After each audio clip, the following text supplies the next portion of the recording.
monde, j'espère que vous allez bien. Aujourd'hui on se retrouve pour une nouvelle vidéo que je suis trop contente de faire comme d'habitude. Aujourd'hui on se retrouve pour parler de la dépression.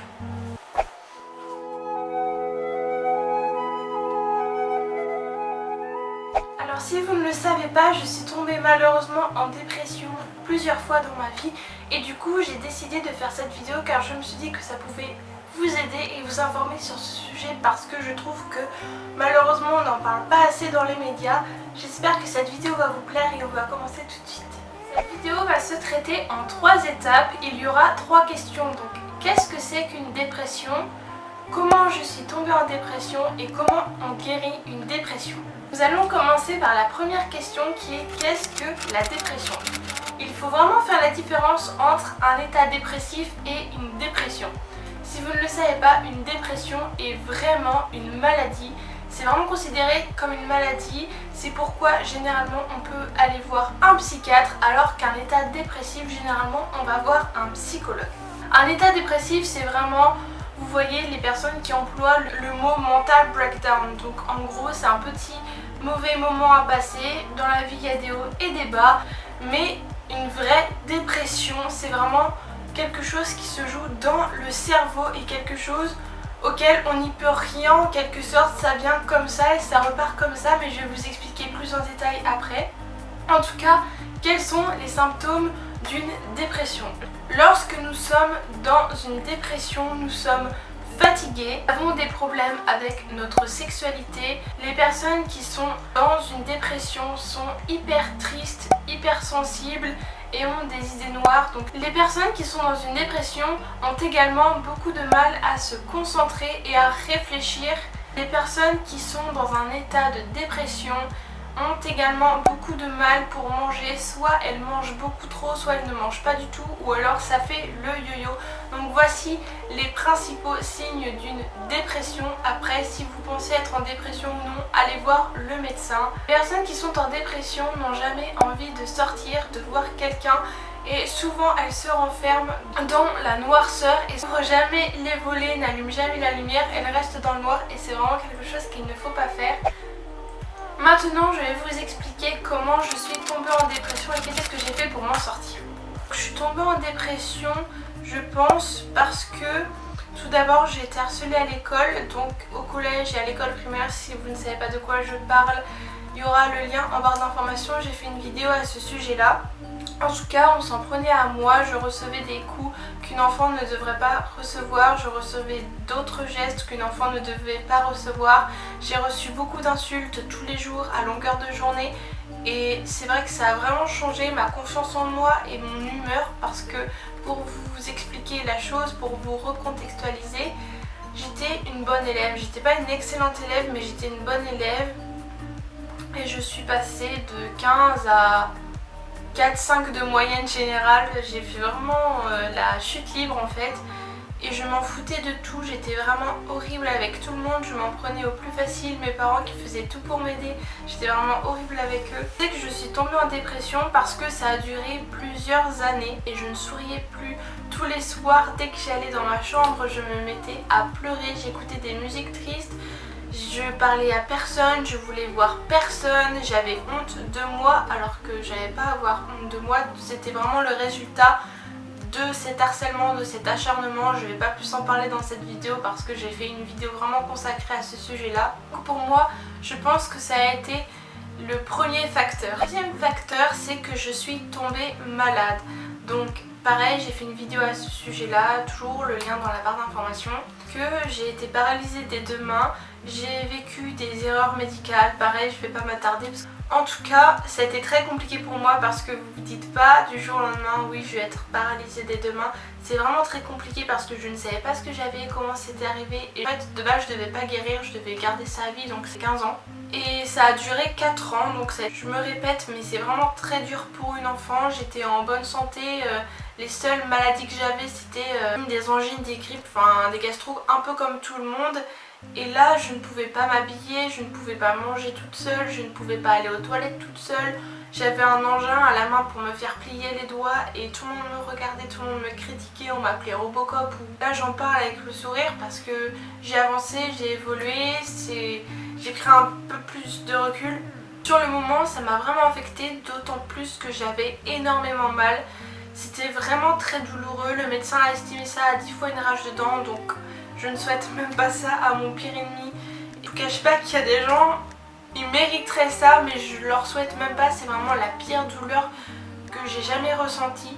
J'ai vraiment me coupé le bras tellement j'avais mal et je pensais en finir en fait parce que je pouvais plus supporter cette douleur, je pouvais plus supporter le fait qu'on me regarde de travers, le fait qu'on fixe mes cicatrices, le fait qu'on me pose des questions tout le temps. Ah ben tu t'es mutilé, nanana.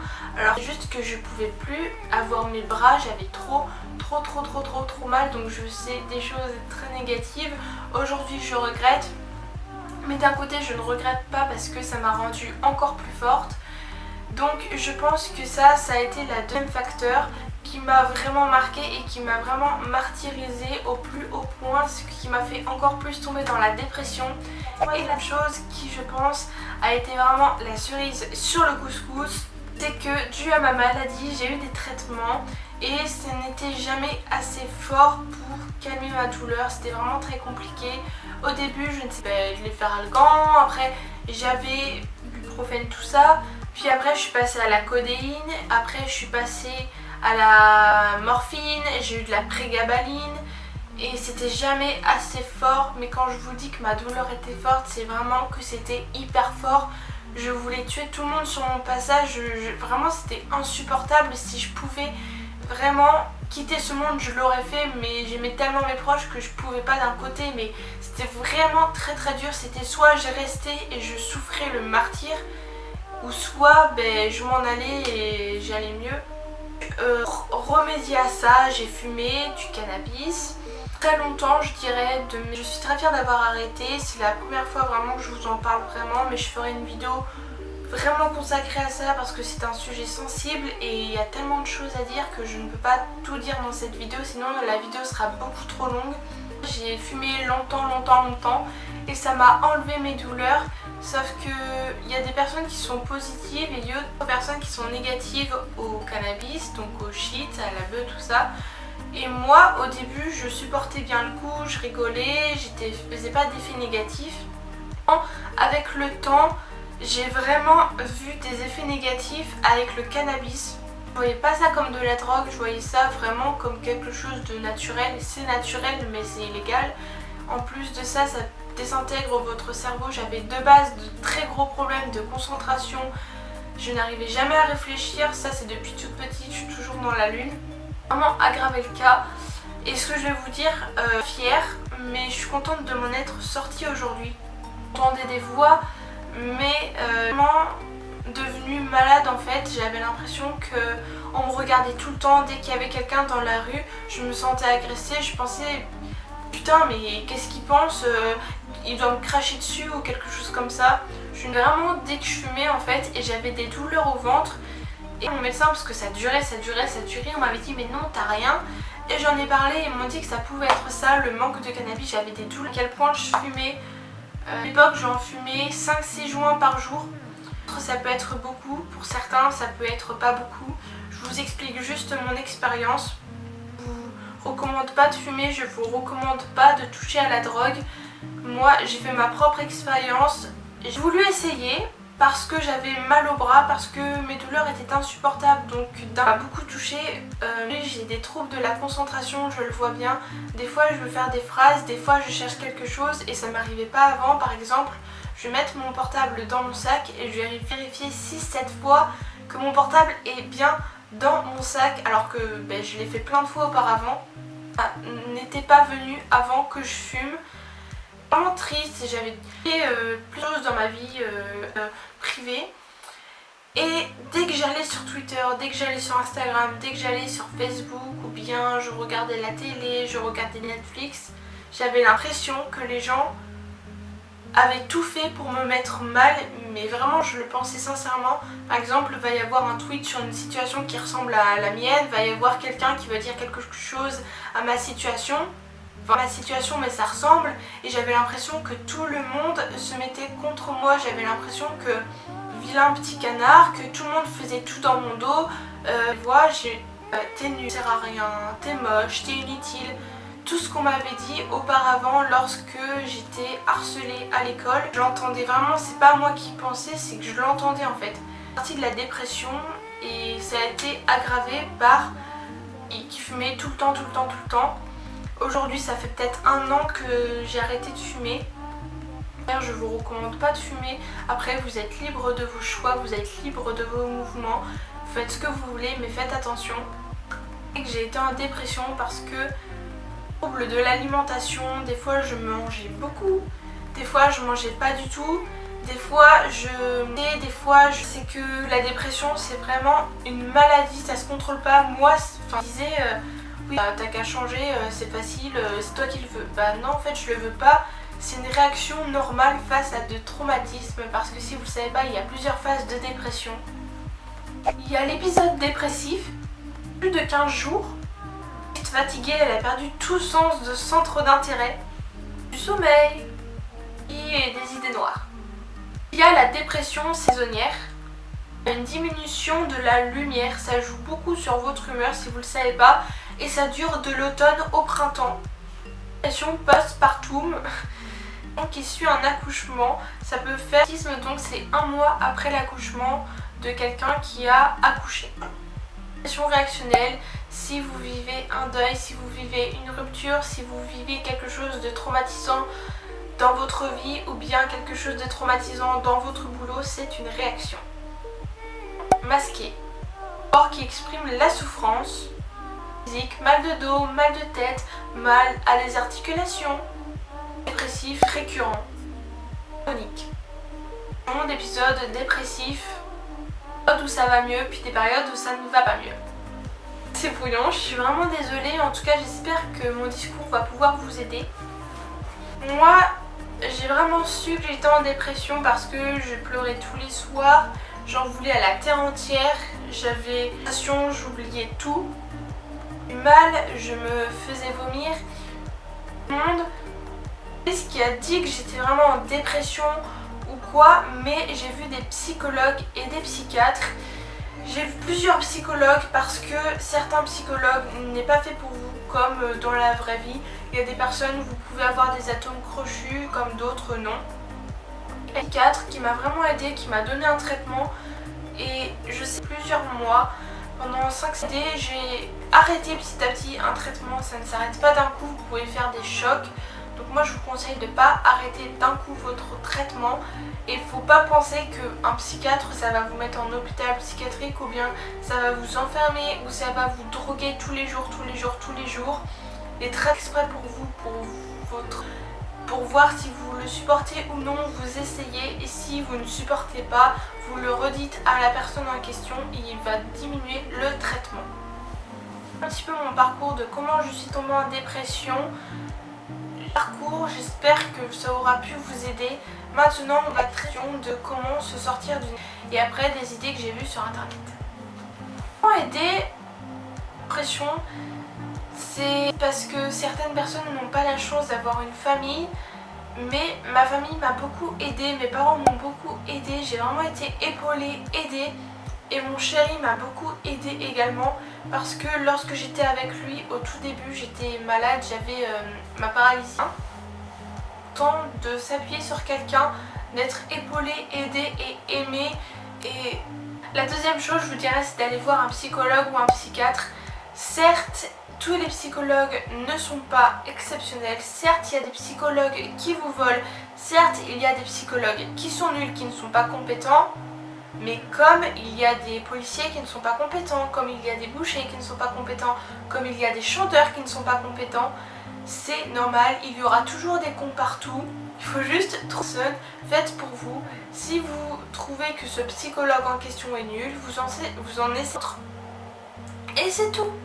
Il faut juste aller voir un psychiatre et je sais qu'il y a beaucoup de clichés envers les psychiatres. Ce ne sont pas des personnes qui veulent forcément vous mettre en hôpital psychiatrique et si toutefois vous êtes interné dans un hôpital, ce sera pour votre bien. Moi je connais des personnes qui y sont allées et elles y sont ressorties beaucoup plus heureuses, beaucoup plus épanouies. Je sais que c'est très mal vu, qu'il y a beaucoup de clichés mais c'est pour vous et vous en sentez beaucoup mieux par la suite. soyez fiers, il faut que vous fassiez des efforts et voir un psychiatre, ça peut vraiment vous aider, je vous l'assure, parce que les psychiatres, ils ont fait des études, ils ont des diplômes pour un traitement, pas forcément des médicaments, mais peut-être des gestes à faire pour vous, de la respiration, etc. Et ils vont vous conseiller, donc moi je vous conseille d'aller voir un psychiatre. Je veux dire, et vous allez trouver ça débile, je pense, c'est de se forcer à sourire. Si vous ne le savez pas, hashtag Léna Situation, le positif attire le positif, donc plus égale plus. C'est-à-dire que si vous vous forcez à sourire, votre sourire naturel va arriver. C'est comme si vous vous forcez à rire, et bien vous allez rire naturellement. Je vous assure que c'est vrai, il y a plein d'études sur ça qui existent, je vous mettrai toujours les liens en barre d'informations. Forciez à sourire, regardez-vous dans le miroir et complimentez-vous, dites-vous moi je suis la meilleure, je suis la plus belle, je suis comme ci, je suis comme ça, et je vous assure que si vous répétez plein de compliments dans le miroir tous les matins, ça peut paraître débile, je vous l'avoue, mais ça marche.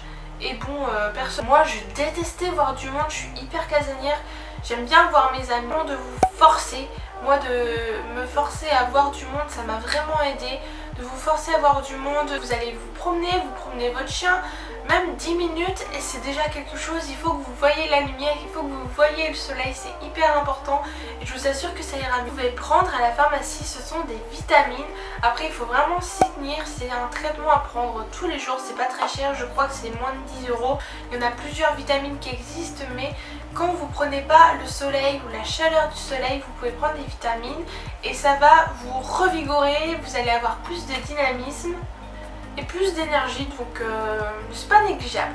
Si vous avez une passion, je vous conseille à vous investir dedans. Si vous êtes en dépression, généralement on se dénigre beaucoup, on se dit oh ça c'est nul, je suis nulle, je sers à rien, etc. Mais non, ça c'est pas ce qu'il faut penser. Il faut penser que vous êtes la meilleure, que vous allez confronter ça, que vous allez combattre ça. Il faut que vous essayiez des activités, même si vous n'avez jamais essayé. Essayez de faire du dessin, de la poterie, du chant, de la danse, je sais pas, des vidéos YouTube ou bien de la photographie, de la cuisine, de la décoration. Il y a tellement d'activités qui existent que vous allez tellement pas penser aux choses négatives que vous allez vraiment être plus heureux si vous faites des activités qui vous plaisent. Ça c'est quelque chose que j'ai trouvé sur internet et honnêtement j'ai vu beaucoup de témoignages disant que ça fonctionnait. Personnellement je n'ai pas essayé, je ne peux pas vous exprimer mon avis, en tout cas je l'ai vu sur internet et j'ai vu de nombreux témoignages, donc je vous le conseille. Ce sont les fleurs de Bach, ce sont une sorte d'huile avec des fleurs, donc les fleurs du Bach, et ça combat apparemment le stress, l'angoisse, la spasmophilie, la dépression, les pertes de concentration. Ça a un effet positif sur les émotions et sur l'humeur. Donc si vous avez l'opportunité, je vous mettrai des liens en barre d'informations comme d'habitude. Si vous avez l'opportunité, essayez les fleurs du Bach parce que je pense que ça peut être très positif. Ça, j'ai pas essayé parce que c'est vraiment un budget, mais j'essaye de vraiment donner plein de solutions pour tous les âges, pour tous les budgets. Cure thermale, donc qu'est-ce que c'est? Il me semble que c'est un établissement où vous pouvez y aller. Vous avez des massages, des spas, des jacuzzis, des choses assez healthy. Il y a vraiment des sortes de cours pour vous apprendre à respirer, à penser positif, et je pense que ça peut marcher parce qu'il y a des professionnels, il y a des psychologues et vous êtes vraiment aidés. Il y a des piscines, il y a des cours d'aquagym, etc. Donc si vous avez la possibilité, n'hésitez pas à faire une cure thermale. Voilà, pour le moment j'ai fini cette vidéo, j'espère sincèrement qu'elle vous aura plu, mais avant de finir cette vidéo, j'avais quelque chose à vous dire. Donc, si vous ne me suivez pas sur Instagram, suivez-moi. Eh bien, je mets souvent des sondages pour vous demander votre avis par rapport à mes vidéos. Apparemment, vous préfériez les vidéos de mode et de beauté et j'essaye vraiment de faire plaisir à tout le monde. Moi, ce qui me passionne, c'est d'aider les gens, de transmettre de l'amour. C'est vraiment d'essayer de changer certaines mentalités quant au racisme, quant à l'homophobie, quant au sexisme, tout ça et l'environnement. Ça c'est vraiment quelque chose qui me tient à cœur, mais j'aime aussi le maquillage et la mode, c'est pourquoi j'en fais aussi, mais c'est vraiment pas ce que je préfère faire en fait. Donc j'ai fait une vidéo de mode en pensant vous faire plaisir et j'ai eu beaucoup de retours négatifs. Donc je ne sais pas pourquoi, donc si vous savez pourquoi, si vous avez mis un pouce en bas, c'est pas grave, il n'y a aucun souci, c'est juste que j'aimerais savoir pourquoi pour que je puisse m'améliorer. Je ne suis pas parfaite, personne n'est parfait et si je peux encore m'améliorer pour plus que ma chaîne vous plaise, ce sera beaucoup mieux je pense. Et je pense qu'on peut instaurer un climat où vous pouvez tout me dire, toujours dans la gentillesse évidemment. Sinon, quant à cette vidéo, j'espère sincèrement qu'elle vous aura plu et que mon message aura été compris parce que je sais que parfois je donne quelques petits messages et c'est mal compris. Du coup, j'espère que ça vous aura aidé. N'hésitez pas à liker la vidéo, à la commenter, à la partager comme d'habitude et n'hésitez pas également à activer la cloche de notification pour recevoir une nouvelle notification à chaque fois que je sors une nouvelle vidéo. Je vous fais de très gros bisous et à la prochaine fois. Bisous!